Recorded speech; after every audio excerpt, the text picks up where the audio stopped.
So one of the biggest questions when it comes to any character in the game is, should I pull E1 or S1? I'm sure you at some point have found yourself asking that question. As in this game, there are oftentimes S1 outperforms E1, E1 outperforms S1, so a lot of people wonder, what should they actually go for? And so in this video, I'm taking you over all relevant DPS hypercarries mainly, which does include the characters that were also designed to be like a sub DPS, so Anaxa and Evernight are included as their own carry, so I'm not considering them as a character as a sub DPS here, I'm counting them as a hypercarry here as well. I'm going to take you over every character that I'm about to show you here. Talking one by one, all of them are timestamped as well. First, I'll read out what their E1 and S1 is, I'll talk about why both are good, and I will also talk about which one would be the better option. And I will try to keep it as digestible as possible so a lot of casual players or hardcore gamers can understand. Don't worry, I'm not just going to sit in front of this page. First, I want to actually say why I'm doing what I'm doing here, and why I've selected some of these, because some of these seem like odd picks to have here in the quote-unquote relevant hypercarries. The majority of these are 3.x characters, of course, in their DPS from Aglaea, the Herta, all the way up to Evernight here. But I am including the characters that were buffed because they were buffed enough to actually be a part of this conversation, so Blade and Jingliu. Acheron, in my opinion, is still a relevant carry that we do see talked about a lot and which showcases a lot. I'm mainly going off of what I personally see and what I personally test a lot when it comes to characters that can clear. So not everyone is going to agree on like this entire portion of being relevant. Mainly everyone from the Herta and up to Evernight is obviously like a no-brainer, but here is a bit iffy, so I'm mainly going off what I personally see and what I personally test. I was not going to include the break characters here mainly because I feel like their relevancy has kind of worn off, but with the Dahlia coming up very soon, I decided that I'm going to actually include them here, since with her release, a lot of people are going to wonder like maybe should they pick up the Lycon for someone like Boothill, or maybe he's E1 instead, so that's why I decided to include them. The only one that I myself am a bit iffy on keeping here is Yunli or not, but I think I've seen enough clears and have tried enough clears with Yunli to put her here as well. Of course, a lot of these characters are more relevant than the others, but overall, when it comes to being worth talked about, that's kind of just a ranking. So this is not like going off a tier list or anything, this is mainly just going off what I personally do think is relevant enough to talk about in this video. By the way, something I do want to mention before actually getting into the proper video, I will not be including the whole idea of, yeah, we should get E1 because it's closer to E2, so E2 is going to be better, because in that case, someone like Acheron or Phainon would obviously go into that tier. I'm mainly going to be talking about the values of S1 and E1 significantly, and not actually E2 at all. The value of skipping S1 and just going straight for E2, I think is a video dedicated on its own, because a lot of characters are like that, and I feel like I can definitely make an entire video out of that. So again, in this video, I'm only going to be talking about the value of pulling S1 and E1 as well. So I'm not going to say you should get the E1 because it's a stepping stone to E2. If an S1 is better than E1, but E1 is closer to E2, therefore making it more valuable in a sense, I am going to put S1 over it. So starting it off with Blade. Blade's E1 makes his enhanced basic attack and ultimate additionally deal increased damage to one designated enemy with the increased amount equal to 150% of tally of HP lost from ultimate. His Lycon provides 18% crit rate for the wearer and increases max HP by 18%. When the wearer is attacked or consumed their own HP, their damage is increased by 24% and is removed after the wearer attack.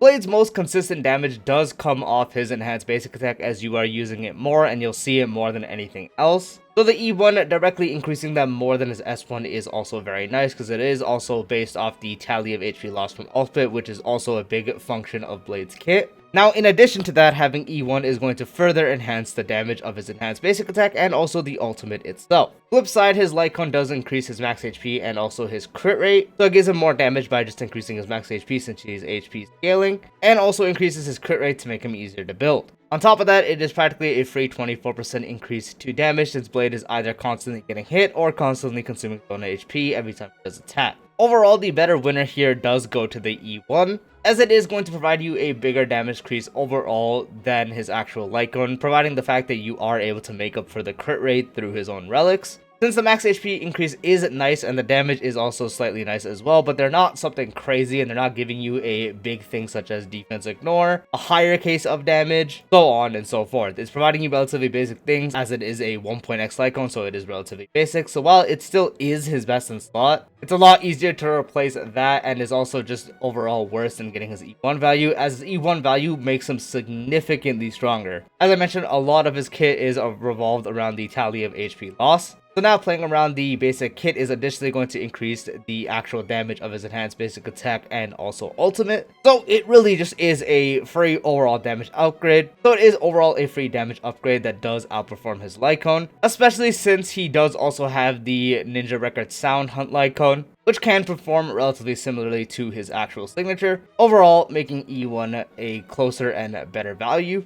which is why I do give the winner for Blade's investment to E1. Next up, we have Jingliu. So Jingliu's E1 is when using ultimate or enhanced skill. Jingliu's crit damage increases by 36% for one turn. Moreover, additionally deals an instance of ice damage equal to 80% of Jingliu's max HP to the primary target. While her Lycone provides a 20% increase to crit damage, when a teammate gets attacked or loses HP, the wearer gains a stack of Eclipse up to a maximum of 3 stacks, and each stack of Eclipse will increase the damage of the wearer's next attack by 14%. When reaching 3 stacks, additionally enables the attack to ignore 12% of the enemy's defense, and the effect will be removed after the wearer uses attack. So Jingliu's E1 provides more of a crit damage increase, which both the crit damage increases in her actual Lycone and E1 are a bit cancer, just because she did get upgraded in a sense. So her buffs provided so much crit damage in her base kit that this probably would have been better if it was a different form in form of a debuff or maybe even something else.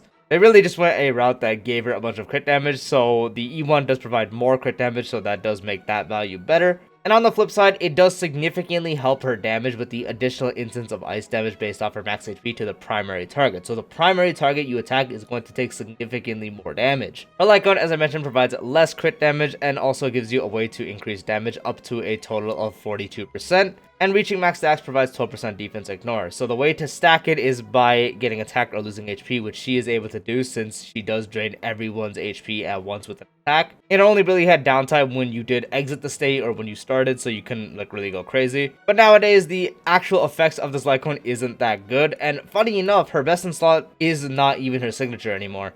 Mydei's Lycone actually does perform better than her signatures. Nowadays, there would be no case where you would actually pull for her signature Lycone over just another Mydei Lycone for her, because her Lycone just performs worse than his.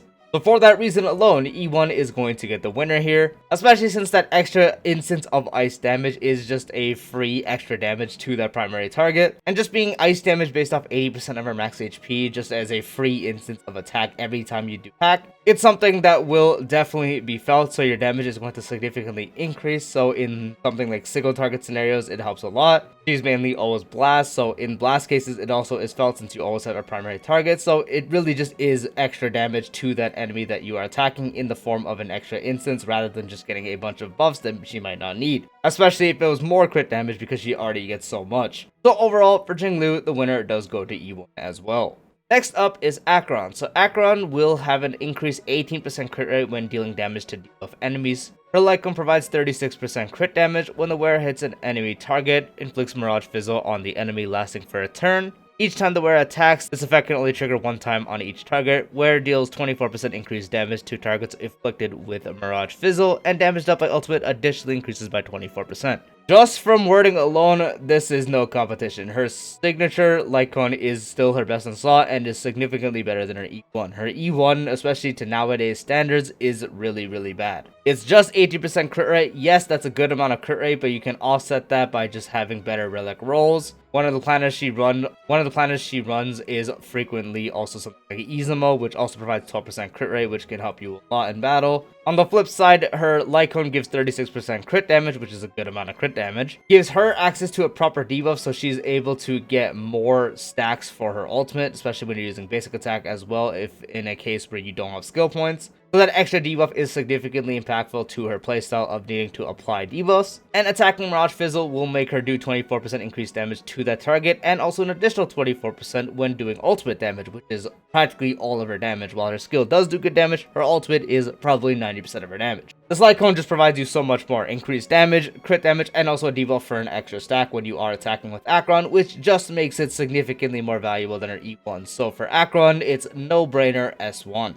Next up is Boothill. So Boothill, for when the battle begins, obtains a stack of Pocket Trickshot. When Boothill deals damage, ignores 16% of the enemy target's defense. And his S1 will increase the wearer's break effect by 60%. Break damage dealt by the wearer ignores 20% of the target's defense when the wearer's break effect in battle is 150% or greater, increases their speed by 12%. Both of these are insanely good for his playstyle because starting off with the pocket trick shot stack was really impactful to Boothill's playstyle since you needed to get up to 3 to get full effect of his talent. So for the longest time, just starting off the battle gave you 1. If you broke a smaller enemy on the side and killed them at the same time to get both stacks of pocket trick shot, you had max pocket trick shots off your first attack in battle, which set you up very good to steamroll the actual battle. And the extra 16% defense ignore is good since that is one of the only sources that can actually increase these break cages damage significantly. But Boothill also didn't have too many options when it did come to his Lycones in a sense, but now he does have one option in the form of the one that is Hunt with Moze on the art. I don't remember what it's called. But his Lycone is still very valuable. 60% increase to break effect is really good. 20% defense ignore is higher than his actual signature when dealing break damage. And an extra 12% speed is very good. Previously, I would always recommend his S1 over his E1, but nowadays it is a bit hard in a sense of you really do want to get pocket trick shots as soon as possible to get Boothill going, and the start can be a little rough on that. But the problem is nowadays is a lot of battles are not starting to have smaller enemies on the side for Boothill to shred through real quick and kill, and even if they do, they end up having a lot of HP that potentially makes Boothill not kill. So getting the full effect of his E1 can be a bit annoying, while on the flip side his S1 is just something you always will have up. Free break effect, so that's an increase to his value. 20% defense ignore dealing break damage, so anytime you deal break damage, and then also the 12% speed when you have 150% break effect or higher, which will be always. Of course, this does become very battle significant. If you were someone who were taking him into a battle where you are able to one-shot someone on the side and maybe you have an S5 of the Moze Lycone, you would definitely get more value overall from the E1, but if you were not in a case where you can one-shot someone on the side, the person with the Lycone can end up seeing more value. So because it is so battle dependent, I am going to put Boothill in E1 equals S1. Next up is Firefly. So Firefly's E1 when using the enhanced skill ignores 15% of the target's defense, and the enhanced skill does not consume skill points, and for her S1 will increase break effect by 60%. The wearer deals break damage to an enemy target, inflicts routed on the enemy for 2 turns. Targets afflicted with routed receive 24% increased break damage from the wearer. Their speed is lowered by 20% and the effects of same type cannot stack. Back then and now there is a clear winner on this, and that would go to E1. An extra 15% defense ignore, which I did mention for Boothill, is a very good increase to her overall damage, but the main selling point is making the enhanced skill not consume skill points. If you were needing to consume skill points on the Firefly team, you would very rarely have enough to actually constantly get the enhanced skill. And now having the E1 will allow you to freely use skill on everyone else because now Firefly is not going to consume when you are in her ultimate. Within being in the complete combustion state, every enhanced skill will now no longer consume skill points, so you don't have to actually end up cycling it, sometimes using basic attacks and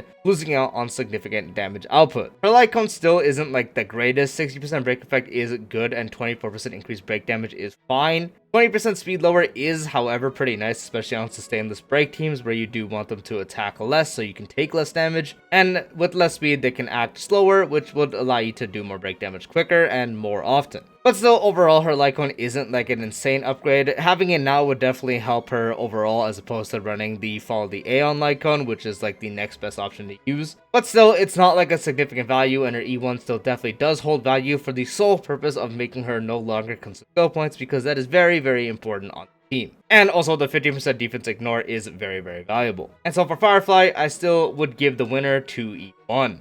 Next up is Yunli. So Yunli's E1 increases damage dealt by Intuit Slash and Intuit Pull by 20%, and increases the number of additional damage instances by Intuit Pull by 3, while her S1 will greatly increase the wearer's chance of being attacked, and will increase crit damage by 36%. After the wearer uses ultimate, receives a stack of Fire Dance lasting for 2 turns, stacking up to 2 times. Each stack of Fire Dance increases the damage dealt by the wearer's follow-up attack by 36%. Both of these are very solid options. E1 is nice because it's a free 20% increased damage for Slash and Cole, and Intuit Cole gets 3 extra bounce instances, which is the biggest source of her damage, but the problem is it doesn't affect her counter damage at all when it comes to being outside of ultimate, so the counters you see that are not Slash and not Cole are not going to get any benefit out of this. While that isn't necessarily a big problem because those are the ones that are doing all the damage nearly, the small counters outside of ultimate on the times where you may not have enough energy because you're not always going to be able to have ultimate up, especially against enemies that do attack a lot. Getting some extra damage for your regular counter is very important. important. On the flip side, a very valuable part of her Lycone is the fact that it increases her taunt value. Because it increases her taunt value, that makes her more likely to get hit as opposed to anyone else.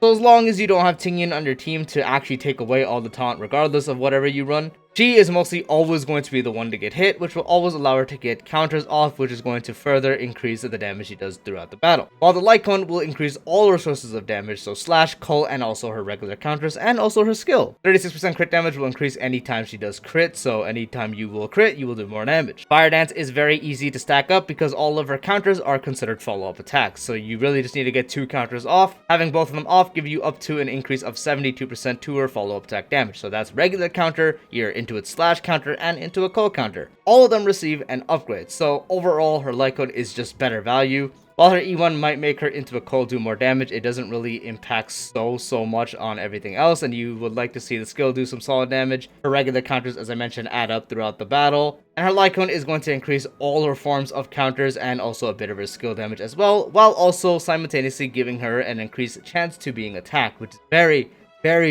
important. So for Yunli, the winner goes to S1.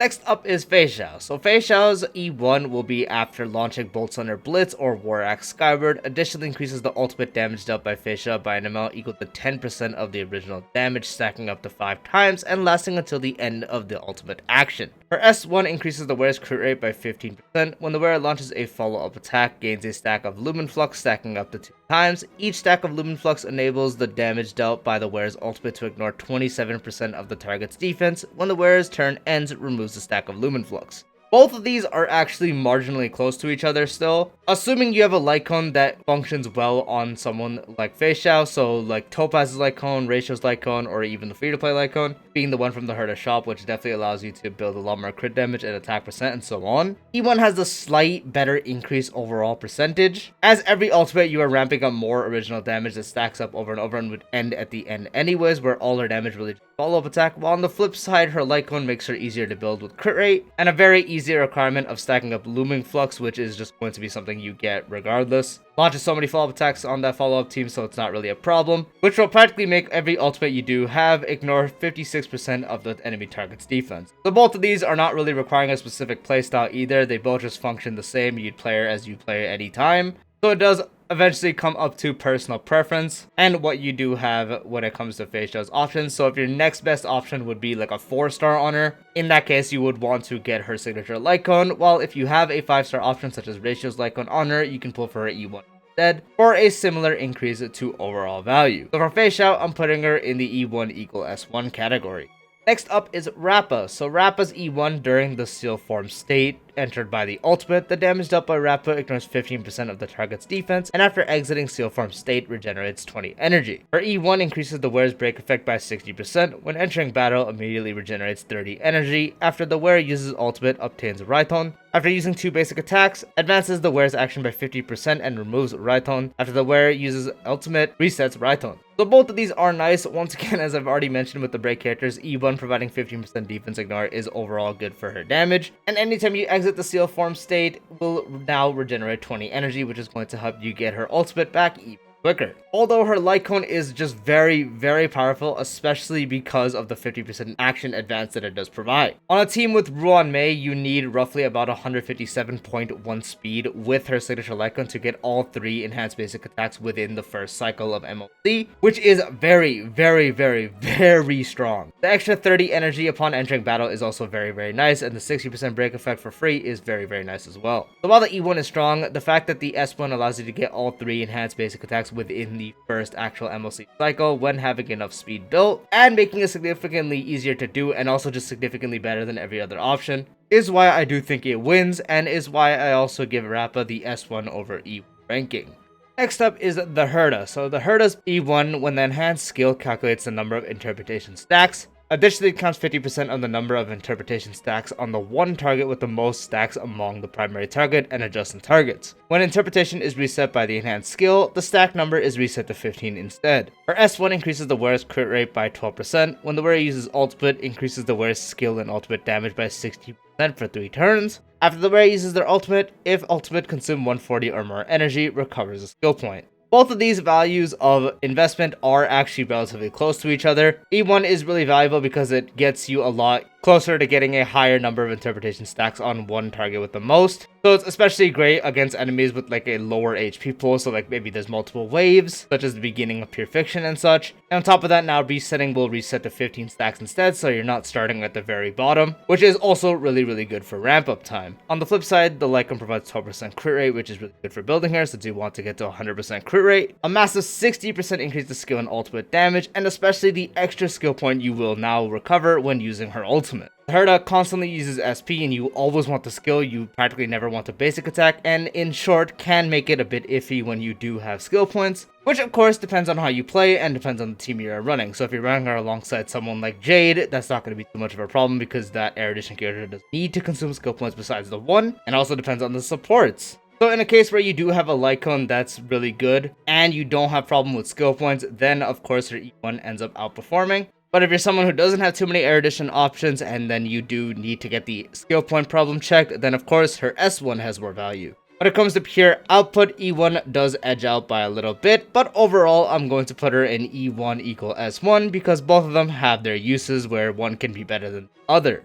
Next up is E1 and S1 Aglaea. So Aglaea will make enemies afflicted with Seam Stitch take 15% more damage, and after Aglaea or Garment Maker attacks the target, additionally regenerates 20 energy. Her Lycan increases base speed by 12 after the wearer and the wearer's Memo Spray attacks. The wearer gains a stack of Brocade. Each stack of Brocade increases the wearer and their Memo Spray's crit damage by 9%. That stacks up to 6 times. Reaching maximum stacks will make each Brocade stack additionally increase basic attack damage dealt by 9%. Now both of these are really good. Technically the S1 does make you overall do more damage, but in hindsight you will be required to run someone like Huofo on the team to help you with energy or Cyrene setups. While on the flip side, E1 will make it to where you never really will have energy problems when you at least pair her alongside Sunday, and that will really be all you need to permanently stay in ult. So just with Aglaea plus the energy support mainly in the form of Sunday with her E1, that's going to be enough to stay in ult so you don't exit it and lose significant damage. While E1 technically would be better for actual hits because the base speed increase is nice, gaining the crit damage and also the basic attack damage dealt is also very nice. The main value of the Lycan did previously come from the base speed, but now it has been calced to see that base speed Aglaea is actually better than a 2x Sunday speed Aglaea when max stack, unless you are running E0. But overall, her E1 still definitely just has the overall value. The only time her signature Lycan can end up having better value for her own damage is if you're running her alongside Cyrene and more energy supports. So like if Huofo is just sustained, Sunday is always paired regardless of E1 or not. That would be the case where you might not have too much of a problem because you can keep up energy uptime thanks to Cyrene's buff. But overall, E1 is going to be the one that outperforms thanks to helping you stay in ult for the permanent amount of time with just running someone like Sunday on the team. So for Aglaea, I will be putting her at E1 over S1.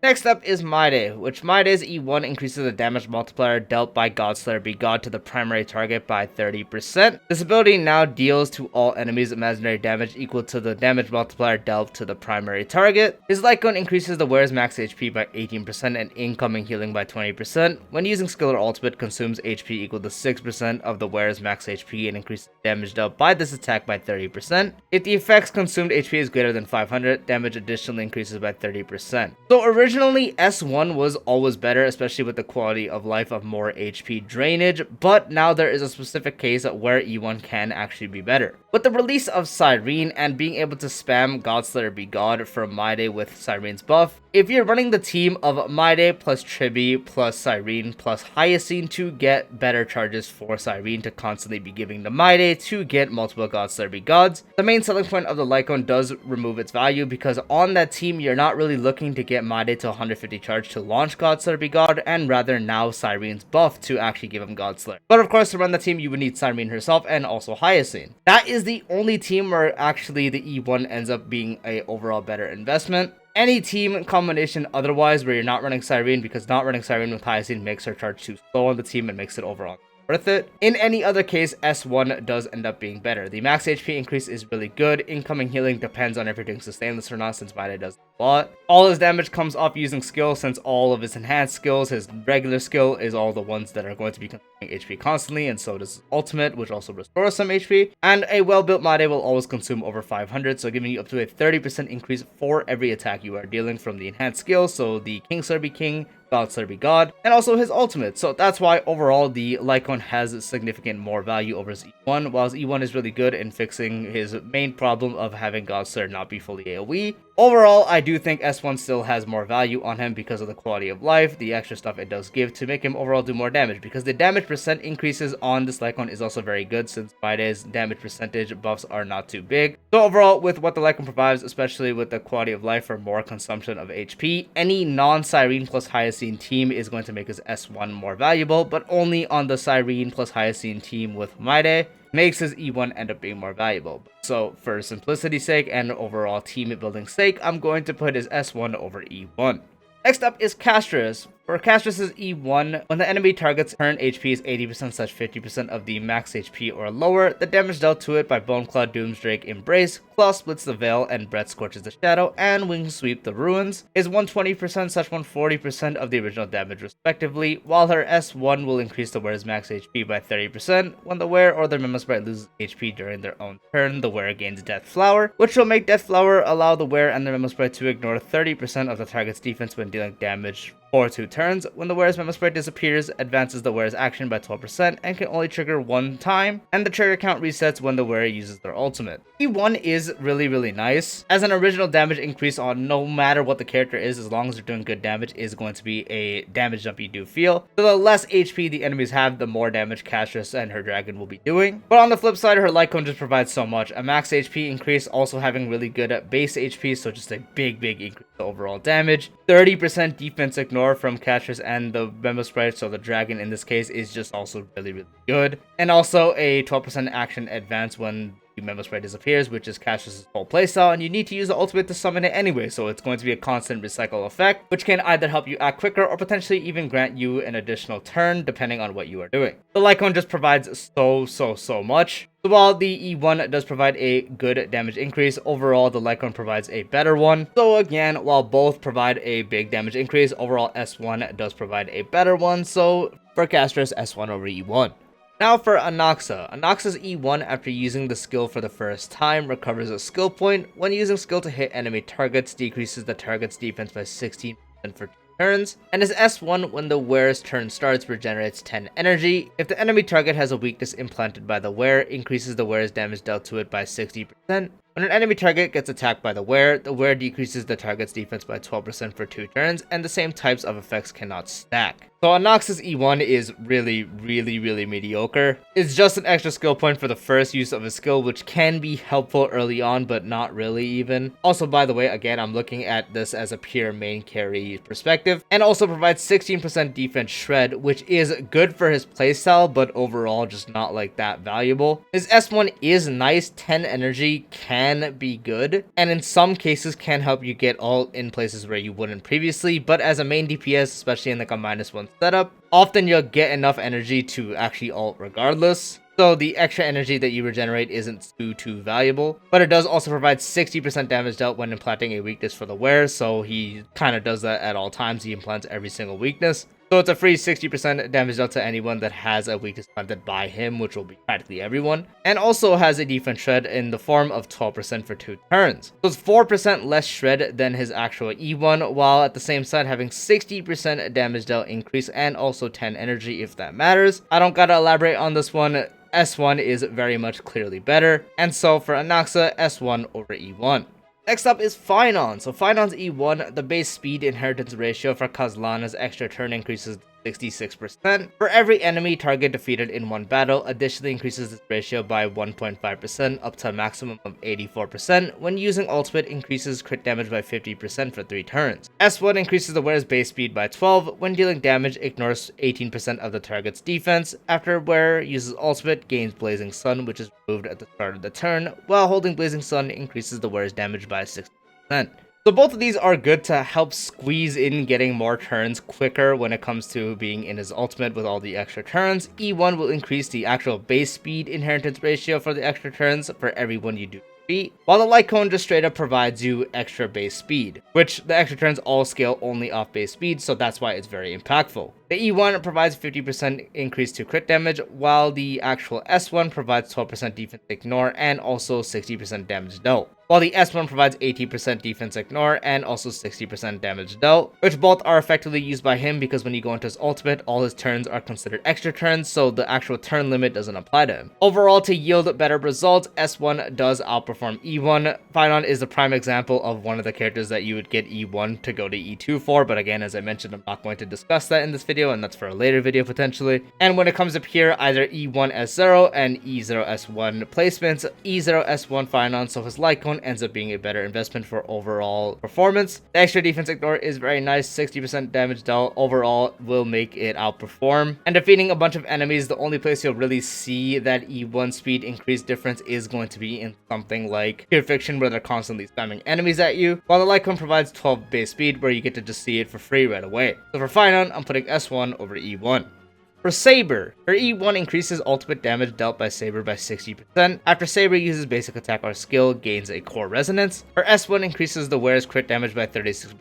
When using ultimate, increases the wearer's attack by 40%. And if the wearer's max energy is greater than or equal to 300, regenerates a fixed amount of energy equal to 10% of the wearer's max energy. And once again, increases the wearer's attack by 40% for 2 turns. So her E1 is only really affecting her ultimate damage, and the core resonance extra stack you do get is nice in a sense, as getting core resonance is very important to her playstyle, but the flip side on her S1, it increases all her forms of damage, providing you 36% crit damage and up to a 80% increase to attack. That's going to help her skill, her ultimate, her enhanced basic attack, and so on. And also provides you a extra energy refund of 10% of the wearer's max energy when you do use it. Both of these actually perform relatively marginally towards each other. They're not like super different. Personally, I would value S1 over E1 just because it actually increases all her forms of damage and not just her ultimate. The extra core resonance stack you do get from her E1 is really good, but still overall the main difference you're going to see is the 60% increase to her ultimate damage, while on the flip side her Lycone gives 36% crit damage and up to 80% attack, which you're going to notice on her skill, you're going to notice on her enhanced basic attack, and of course her ultimate as well. So because the actual Lycone is providing a refund and also a increase to overall damage rather than just ultimate damage, is why I'm going to put S1 over E1 for Saber.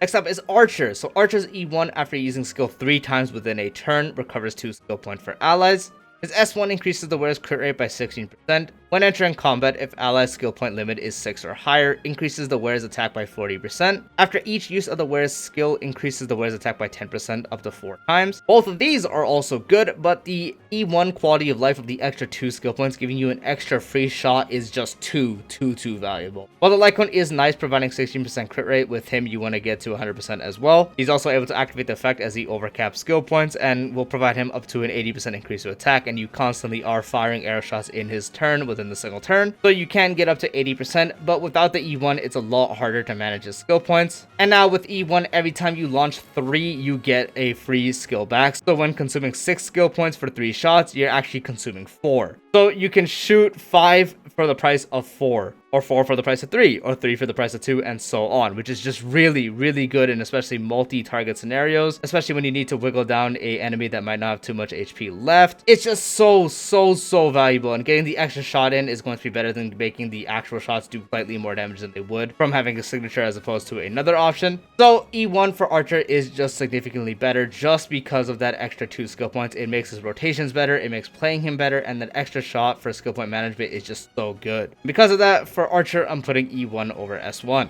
Next up is Hysilens. So E1 Hysilens, while Hysilens is on the field, the dot dealt by ally targets is equal to 116% of their original value. When Hysilens inflicts a dot state via her talent, there is a 100% base chance to additionally inflict the target with 1 instance of a dot state that is equivalent to those from the original talent effect and can coexist with pre-existing states. Her S1 increases the wearer's effect hit rate by 40%. When an enemy target gets inflicted with a debuff from the wearer, there's an 80% base chance for them to enter the enthrallment state, which will last for 3 turns. Effects of same type cannot stack, and while the target is in enthrallment, for every 1 debuff applied by the wearer on the enemy target, increases the target's debuff dot by 5%, stacking up to 6 times. When the target gets attacked by an ally, increases the attacker's speed by 10% for 3 turns. Both of these are very powerful, but funny enough, the better way to use Hysilens' Lycone is by putting it on someone like Black Swan and running Black Swan's signature on Hysilens. That's like if you wanted to actually maximize the damage output if you were running that team specifically. The Lycone is really strong. The effect hit rate increase is great for building her. The extra dot received by enemy targets